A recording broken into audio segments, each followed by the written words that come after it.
बिस्मिल्लाहिर्रहमानिर्रहीम। आज हम बात करेंगे शॉर्ट स्टेचर के काजेस के बारे में कि शॉर्ट स्टेचर के काजेस क्या है। शॉर्ट स्टेचर मींस छोटा कद जो है उसके क्या क्या काजेस है। तो जो शॉर्ट स्टेचर है उसके एंडोक्राइन काजेस भी होते हैं, कुछ एक जेनेटिक काजेस भी होते हैं और इसके अलावा कुछ एक सिस्टेमिक डिजीज हैं जिसकी वजह से भी शॉर्ट स्टेचर होता है। तो स्टार्ट करते हैं। पहला जो काजेस है दैट इज एंडोक्राइन काजेस।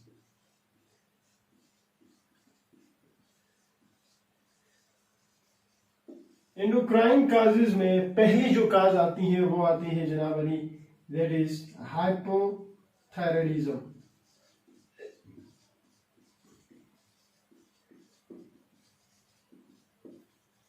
अच्छा, जो hypothyroidism is the first cause of short stretcher. ठीक है, एंडोक्राइन काजेज की अगर हम बात करते हैं। दूसरी जो काज है वो है ग्रोथ हार्मोन डिफिशियंसी।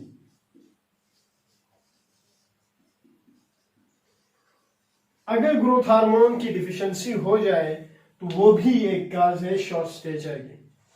तीसरी काज है एक syndrome that is Cushing syndrome.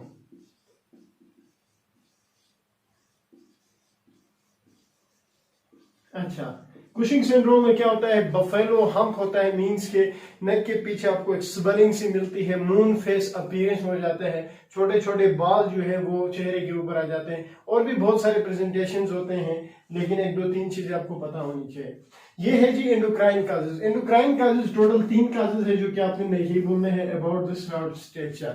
ठीक है, उसके बाद जो दूसरी काज है शॉर्ट स्टेचर की वो है जेनेटिक काजेस। जीन्स में कोई मसला है तो उस वजह से भी जो है वो शॉर्ट स्टेचर हो सकता है।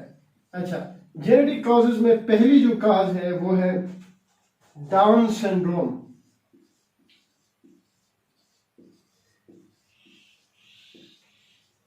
डाउन सिंड्रोम में क्या होता है? डाउन सिंड्रोम की अगर हम बात करते हैं तो इसमें 3 से 4 चीजें होती हैं जो कि आपको याद करने होंगे प्रेजेंटेशन डाउन सिंड्रोम की। पहली जो प्रेजेंटेशन होती है वो होती है जनाब वाली शॉर्ट नेक। नेक जो होता है, जो नेक है, जो गर्दन है वो शॉर्ट होती है। जो हैंड्स और जो फीट्स होते हैं वो छोटे छोटे होते हैं। ईयर्स जो है वो छोटे छोटे होते हैं और जो फेस की जो अपीयरेंस होती है वो फ्लैटेंड अपीयरेंस होती है। तो मैं इसकी प्रेजेंटेशन को कुछ इधर ही लिख लेता हूं। सबसे पहले ये है कि फ्लैटेंड फेस है। ठीक है, सेकंड चीज है जी शॉर्ट नेक है। अच्छा, इसके अलावा क्या प्रेजेंटेशन है, तो स्मॉल ईयर्स है। अच्छा, मजीद स्मॉल हैंड्स प्लस फीट। ये कुछ एक प्रेजेंटेशन है डाउन सिंड्रोम की which is a genetic cause of short stretcher. ठीक है, दूसरी जो जेनेटिक काज है शॉर्ट स्टेचर की वो है टर्नर सिंड्रोम। अच्छा, अब इसकी भी 2-3 प्रेजेंटेशंस आपको याद होने चाहिए, लेकिन हालांकि अगर नोट आता है कि what are the causes of short stature तो सिर्फ नाम आप लिख सकते हैं, लेकिन थोड़ा सा आइडिया होना चाहिए कि इन सिंड्रोम में क्या क्या होता है। तो डाउन सिंड्रोम की ये प्रेजेंटेशन होगी। अब टर्नर सिंड्रोम की बात करते हैं। टर्नर सिंड्रोम की प्रेजेंटेशंस की अगर हम बात करें तो सबसे पहली प्रेजेंटेशन है वेब्ड नेक।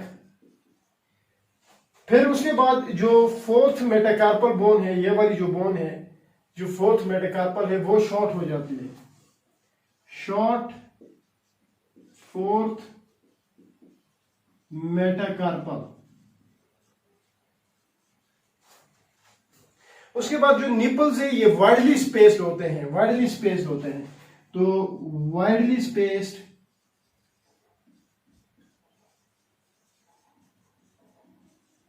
निपल। अच्छा, 4 से 5 ये प्रेजेंटेशन से 4 से 5 ये है टर्नर सिंड्रोम की। तीसरी जो जेनेटिक काज है शॉर्ट स्ट्रेचर की वो है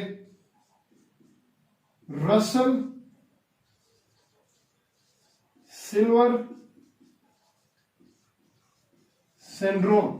अब इसमें क्या होता है, इसमें जो पेशेंट होता है उसके फेस जो है वो ट्रायंगुलर शेप का होता है, मींस के ट्रायंगल की तरह उसकी एक जो है वो शेप से आती है, कुछ इस तरह से उसका शेप आ जाता है, इस तरह से फेस की शेप कुछ इस तरह से आ जाती है।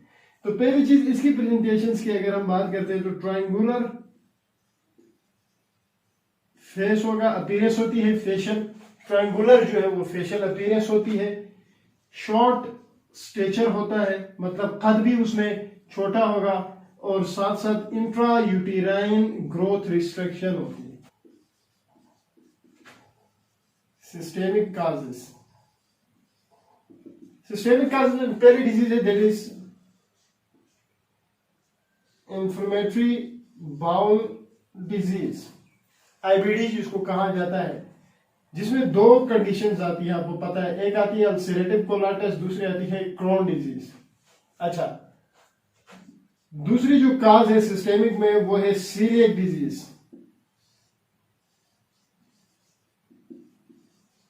ठीक है ना, जिसमें ग्लूटीन सेंसिटिविटी हो जाती है।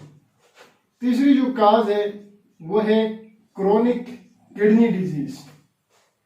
ये 3-4 सिस्टेमिक काज है। इसके अलावा अगर काजेस देखी जाए शॉर्ट स्टेचर की तो वो है जी माल न्यूट्रिशन भी एक काज है। अच्छा, और उसके अलावा इडियोपैथिक भी एक काज है कि पता ही नहीं है, अननोन काज है जिसकी वजह से पेशेंट के अंदर शॉर्ट स्टेचर हुआ है। So that's all about short stature. Thank you.